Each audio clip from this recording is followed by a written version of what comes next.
All right, good morning, good afternoon, good evening, and welcome to another Art Talk. So today I wanted to just share with you some 3 words of advice that one of my followers on Facebook by the name of Daryl Apple mentioned when I posed a question out to people on social media.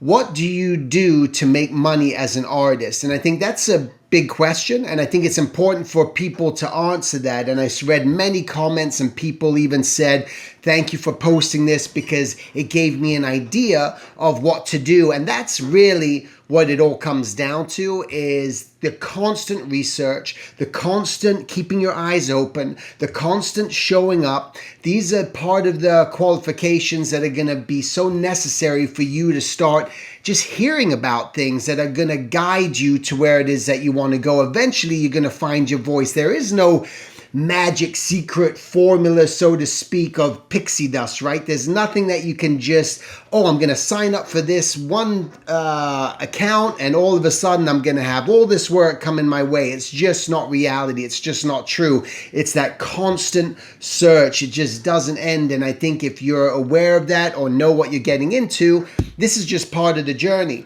But the 3 things that Daryl shared in entrepreneurship, he said, listen, some of you guys aren't going to like this. The truth of this matter is, but this is the truth of it. And I completely 100% agree. And those 3 qualities that he mentioned are, number 1 is quality. You got to have the quality. If you don't have quality product, if you're selling a really bad food item, or you're selling a bad bicycle product or something, a bad TV set, bad piece of artwork, bad service of some sort, and you don't have the quality, well, that's going to definitely limit your opportunity to keep getting work, because what will happen is you may fool some people and you may get a job. Something may happen there. But are they going to call you back if you didn't give them the quality that they were looking for? Most likely not. So if you keep showing up with that quality, that's going to be a major component of just getting more work. Number 2 is consistency. And that's consistency in just following up with people, following through, consistency in your posting. If you're going to do something, you just don't post necessarily on social media. Well, I'm just going to post on Monday, and then I'm going to wait till next Thursday to post, and then I'm going to wait till the following Saturday, and it's all over the map. You got to be consistent, because that's what we all expect. And think about what you want to see. Don't you want to see consistency with people that you follow, that they keep showing up and that they keep providing something when they say they're going to provide something? That's a huge part of it, right? This gets into our subconscious mind that we'll be disappointed if it's not consistent. Could you imagine if you're watching a show? I happen to be watching a show right now called The Last of Us, which many of you are probably watching, which is a great show based on HBO, based off a video game. But they're just releasing it on all these different shows. They release it every Sunday. They're consistent on releasing it every Sunday. Could you imagine if they just stopped releasing it on the Sunday and you don't know what day they're showing up on, right? That's going to just mess you up, and you're going to be upset about that, right? So that's why we've got to have the quality and consistency. And the last one is the quantity.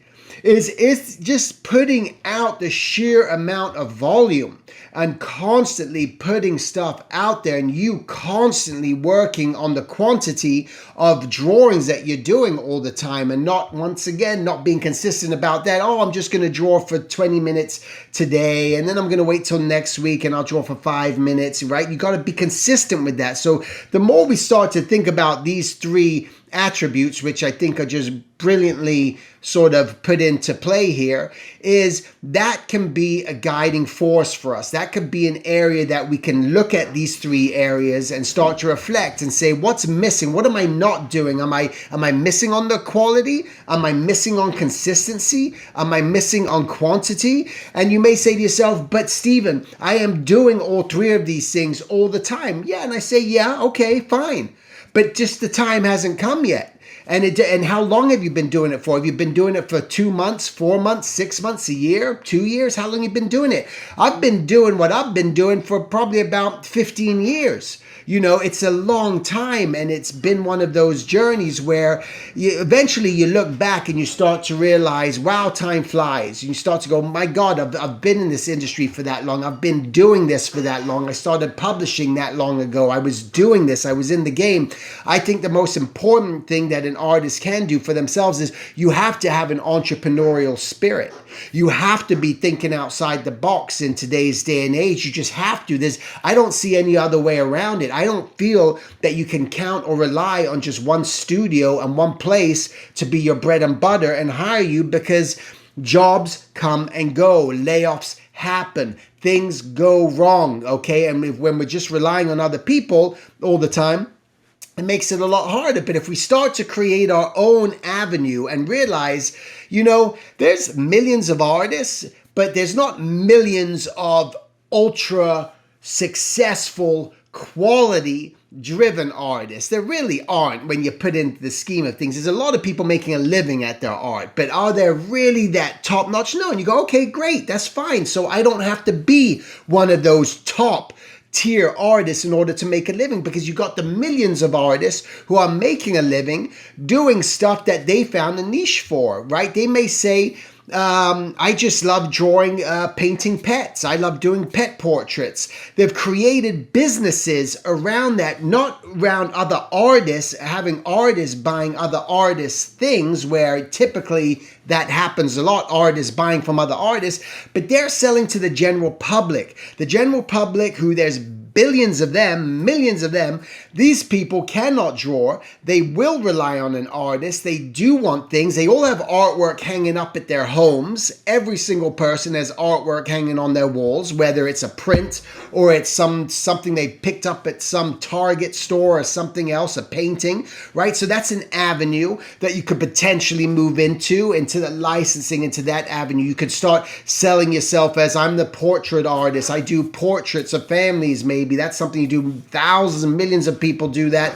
Again, pet portraits. What are areas that the general public, caricature, another huge area for income generated business based off of just the needs or the desires of people who cannot draw. So the idea is to focus your ability on people potentially who cannot draw, who cannot paint, who need an artist for something in that area. Otherwise, there's those other areas where you're saying, well, I am going to start, my business is sort of like driven towards helping and guiding artists, and that's where my area is. So maybe I'm going to publish books, maybe I'm going to create workshops. I'm going to do that because you've gotten to this certain point in your career. Maybe you're more of a professional working artist. You have a lot of experience out there, and now you can give that back to people, and there's value in that, right? So we got to be able to take the skills and assets that we have and use that to advantage to make ourselves a career. Again, you don't have to have that professional career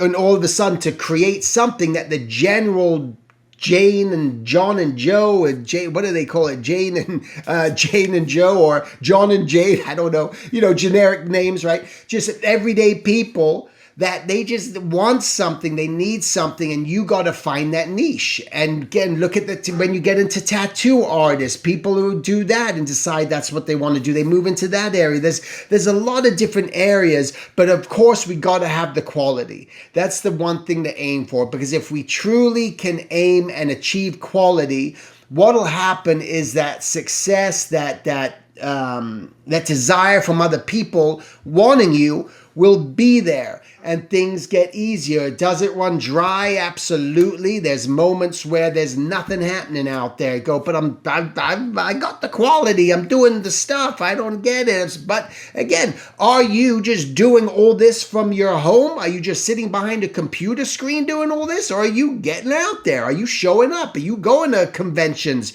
Are you going to workshops? Are you meeting people? Are you going to galleries? Are you going just to conventions just to look around to get ideas? others? Are you pursuing different avenues outside of just art? Are you learning from other people? It could be someone like a Tony Robbins or something. I don't know. Are you gaining any information? Are you listening to other podcasts that are giving you insight? But again, the most important thing is you got to get yourself out there. You cannot do this sitting behind your computer thinking that just emailing people without meeting people face to face and making that connection. You're missing a huge component of all of this. So that's what I would suggest. But just think about those things. Quality, consistency, and quantity are going to be a guiding force for you to follow in order to start achieving your goals. All right. Make it a great day. Thanks for showing up. Thanks for being a part of the Silver Drawing Academy. And I'll talk to you guys next week. Take care.